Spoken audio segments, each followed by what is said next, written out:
नमस्कार मेरे प्यारे विद्यार्थियों, अविनाश सर की क्लास में आपका हार्दिक स्वागत है।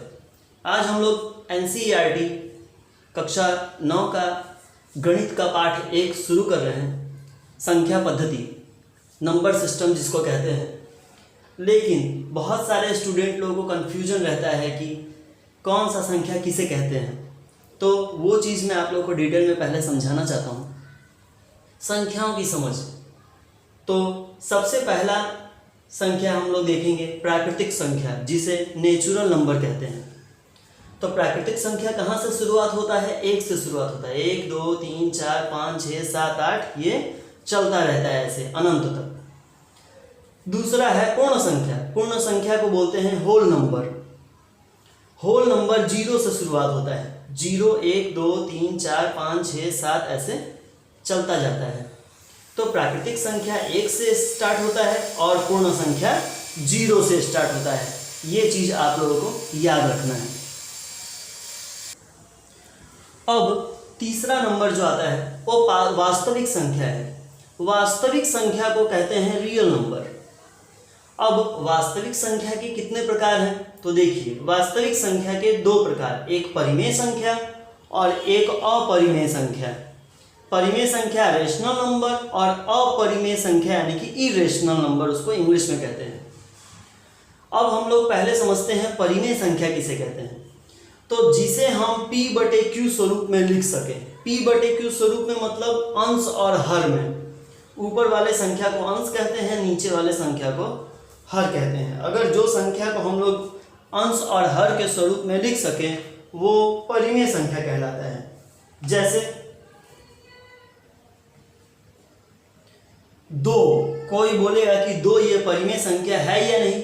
तो है, क्योंकि 1 तो किसी भी संख्या के नीचे लिख सकते हैं और ये भाग होगा तो यही संख्या वापस आएगा। तो इसके लिए 2 यह परिमेय संख्या है। अब कोई कहे कि क्या 0 यह परिमेय संख्या है? तो हाँ, 0 भी परिमेय संख्या है, क्योंकि इसके नीचे भी हम लोग 1 लिख सकते हैं। तो जिस संख्या के नीचे हम लोग 1 लिख सकते हैं, मतलब कि इसको p और q, p/q स्वरूप में लिख सकते हैं, तो वह परिमेय संख्या कहलाता है। अब अगर मैं एक संख्या लिखूं 4.3333 और ये बढ़ते लगे, तो ये संख्या ऐसे बढ़ते जाने का मतलब ये है कि ये 3 3 3 3 कभी रुकेगा नहीं, ये चलते जाएगा। तो इसको हम लोग ऐसे दर्शाते हैं, 3 के ऊपर एक ऐसा बार लगा देते हैं। इसका मतलब ये होता है कि ये 3 कंटिन्यू चलते जा रहा है। तो इसको हम लोग p/q स्वरूप में नहीं दर्शा सकते हैं। क्यों? क्योंकि अगर मैं यहाँ पॉइंट को हटा के नीचे कितना लिखूँ, 100 नहीं लिख सकते हैं, 10 भी नहीं लिख सकते, 1000 भी नहीं लिख सकते, 10,000 भी नहीं लिख सकते हैं। क्यों? क्योंकि हमें ये ज्ञात नहीं है कि दशमलव के बाद कितना अंक आएगा, डेफिनेट कितना अंक आएगा वो नहीं पता है। तो हम लोग इसको p/q स्वरूप में नहीं लिख सकते, इसके लिए ये परिमेय संख्या नहीं होगा। चलिए अब आगे पढ़ते हैं हम लोग अपरिमेय संख्या। अपरिमेय संख्या को देखा जाए तो जैसे √2, तो √2 ये पूर्ण वर्ग संख्या नहीं है, इसको हल नहीं किया जा सकता और इसे p/q स्वरूप में भी हम लोग नहीं दर्शा सकते हैं। √3 का भी वही हाल है। क्यों? क्योंकि ये पूर्ण वर्ग संख्या नहीं है। अपरिमेय संख्या जिसको हम लोग p/q स्वरूप में ना लिख सकें, और परिमेय संख्या जिसे हम लोग p/q स्वरूप में लिख सकें। इतना आप लोगों को ध्यान रहेगा तो भी अपना काम चल जाएगा। अब हम लोग पूर्णांक देखेंगे कि आखिर पूर्णांक होता क्या है। तो पूर्णांक संख्या रेखा तो आप सब लोग पढ़े ही हैं, उस पे जो अंक है वो सारे पूर्णांक हैं। जैसे उसमें होता है ऋण पूर्णांक, शून्य पूर्णांक और धन पूर्णांक। तो शून्य पूर्णांक ये बीच में होता है, इसके दाईं तरफ प्लस वाला होता है यानी कि धन पूर्णांक होता है, और बाईं ओर ऋण पूर्णांक होता है, और बीच में क्या आता है? 0। 0 ना तो प्लस है ना माइनस है।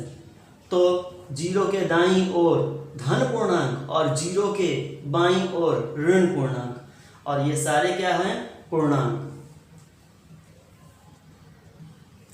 अब अगला चौथा नंबर है सम संख्या। इवन नंबर कहते हैं जिसे। सम संख्या जो 2 से भाग दे तो कट जाए, ऐसे संख्या को हम लोग सम संख्या कहते हैं। जैसे 2 को 2 से भाग दूंगा तो कट जाएगा। 8 भी 2 से विभाजित है, 16 भी, 20 भी, यानी कि 2 के पहाड़े से जो विभाजित वो सम संख्या। और जो 2 के पहाड़े से न कट सके उस संख्या को विषम संख्या कहते हैं, जिसे ऑड नंबर कहते हैं। 3 को 2 से भाग देंगे तो पूरी तरह से विभाजित नहीं होगा, 5 भी विभाजित नहीं होगा, 9 भी विभाजित नहीं होगा। इस प्रकार सम संख्या जो 2 से विभाजित हो और विषम संख्या यानी कि जो 2 से विभाजित न हो। अब आगे बढ़ते हैं हम लोग इससे। अगला नंबर है अभाज्य संख्या।